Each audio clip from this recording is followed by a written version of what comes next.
ایک ایسا منظر جہاں سمندر کی گہری لہروں کے درمیان تیز رفتار بوٹس بغیر کسی انسان کے خود بخود حرکت کر رہی ہوں۔ نہ کوئی کیپٹن، نہ کوئی کرو، نہ کسی کی چیخ و پکار، بس خاموشی کے ساتھ پانی کو چیرتی ہوئی یہ مشینز اپنے مشن پر آگے بڑھ رہی ہوں۔ یہ منظر سننے میں شاید کسی سائی فائی مووی جیسا لگے، لیکن حقیقت یہ ہے کہ یہ ماڈرن وارفیئر کا نیا چہرہ بن چکا ہے، ایک ایسا چہرہ جو خاموش بھی ہے اور خطرناک بھی۔ امریکہ نے اب اوپنلی کنفرم کر دیا ہے کہ وہ گراک یعنی گلوبل آٹونومس ریکونیسنس کرافٹ نامی ان مینڈ ڈرون بوٹس کو ڈپلوائے کر رہا ہے، خاص طور پر ایسے علاقوں میں جہاں ٹینشن پہلے ہی اپنی انتہا پر ہے۔ اور یہی وہ لمحہ ہے جہاں جنگ صرف بندوقوں اور میزائلز تک محدود نہیں رہی، بلکہ ٹیکنالوجی نے اس کا پورا رخ بدل دیا ہے۔ گراک کوئی عام بوٹ نہیں، بلکہ ایک انٹیلیجنٹ سسٹم ہے جو بغیر کسی انسانی مداخلت کے اپنے فیصلے خود لے سکتی ہے۔ یہ بوٹس نہ صرف سمندر میں نیویگیٹ کرتی ہیں، بلکہ ریئل ٹائم ڈیٹا کلیکٹ کرتی ہیں، دشمن کی موومنٹس کو ٹریک کرتی ہیں، کمیونیکیشن نیٹ ورکس کو سپورٹ کرتی ہیں، اور اگر ضرورت پڑے تو خود کو ایک اسٹرائک پلیٹ فارم میں بھی تبدیل کر سکتی ہیں۔ یعنی ایک ہی سسٹم ملٹیپل رولز پرفارم کر سکتا ہے، اور یہی اس کی سب سے بڑی طاقت ہے۔ اگر ہم تھوڑا پیچھے جائیں تو ہمیں یاد آتا ہے کہ ایریل ڈرونز نے کیسے جنگ کے انداز کو بدل دیا تھا۔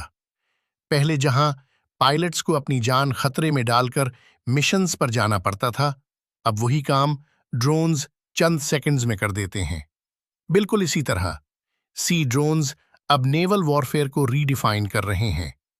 رشیا یوکرین کانفلکٹ میں ہم نے دیکھا کہ ایکسپلوزیو لوڈڈ سپیڈ بوٹس نے کیسے بڑے نیول ٹارگٹس کو نقصان پہنچایا، اور گلف میں بھی ایسے انسیڈنٹس سامنے آئے جہاں آئل ٹینکرز کو ٹارگٹ کیا گیا۔ یہ سب اس بات کا ثبوت ہے کہ سی ڈرونز اب صرف ایکسپیریمنٹ نہیں رہے، بلکہ ایک اسٹیبلشڈ ویپن سسٹم بن چکے ہیں۔ لیکن امریکہ کا اپروچ یہاں تھوڑا مختلف نظر آتا ہے۔ پینٹاگن کے مطابق گراک ویسلز کو ابھی سرویلنس اور پیٹرول مشنز کے لیے ڈپلوائے کیا جا رہا ہے، نہ کہ ڈائریکٹ اٹیکس کے لیے۔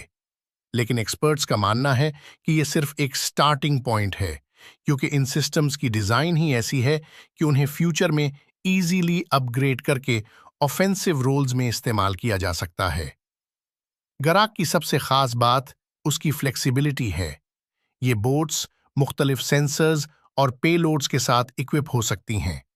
یہ دشمن کے شپس کو ٹریک کر سکتی ہیں، انڈر واٹر مائنز ڈیٹیکٹ کر سکتی ہیں، کمیونیکیشن ریلیز کے طور پر کام کر سکتی ہیں، اور حتیٰ کہ بیٹل فیلڈ میں ریئل ٹائم انٹیلیجنس فراہم کر سکتی ہیں۔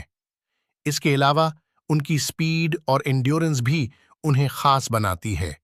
یہ لمبے عرصے تک بغیر کسی انٹرپشن کے آپریٹ کر سکتی ہیں، اور رف سی کنڈیشنز میں بھی اپنا کام جاری رکھ سکتی ہیں۔ ایک اور اہم ایڈوانٹیج جو ان سسٹمز کو دوسرے ٹریڈیشنل نیول ایسٹس پر برتری دیتا ہے، وہ ہے اسکیل۔ گراک ویسلز کو بڑی تعداد میں ریلیٹیولی کم وقت میں تیار کیا جا سکتا ہے، اور انہیں مختلف علاقوں میں ڈپلوائے کیا جا سکتا ہے۔ اس کا مطلب یہ ہے کہ نیویز اب زیادہ بڑے ایریا کو کور کر سکتی ہیں، تھریٹس کو جلد ڈیٹیکٹ کر سکتی ہیں، اور سب سے اہم، انسانی جانوں کو خطرے سے بچا سکتی ہیں، کیونکہ جب مشین میدان میں ہو تو انسان کو فرنٹ لائن پر جانے کی ضرورت کم ہو جاتی ہے، اور یہی وہ پوائنٹ ہے جہاں ماڈرن وارفیئر کا اصل مقصد ظاہر ہوتا ہے، کم سے کم ہیومن رسک کے ساتھ زیادہ سے زیادہ ایفیشنسی حاصل کرنا۔ لیکن اس سب کے ساتھ ایک بڑا سوال بھی سامنے آتا ہے کہ جب جنگ مشینز کے ہاتھ میں چلی جائے گی تو اس کے کانسیکوینسز کیا ہوں گے؟ کیا یہ سسٹمز ہمیشہ کنٹرول میں رہیں گے، یا کبھی ایسا بھی ہو سکتا ہے کہ آٹونومس ڈیسیجنز کسی بڑے نقصان کا سبب بن جائیں؟ کیونکہ جب ایک مشین خود فیصلہ کرتی ہے تو اس میں ہیومن ججمنٹ کا عنصر کم ہو جاتا ہے، اور یہی چیز بعض ایکسپرٹس کو پریشان بھی کرتی ہے۔ لیکن حقیقت یہ ہے کہ دنیا اب اس راستے پر چل پڑی ہے جہاں واپس جانا شاید ممکن نہیں۔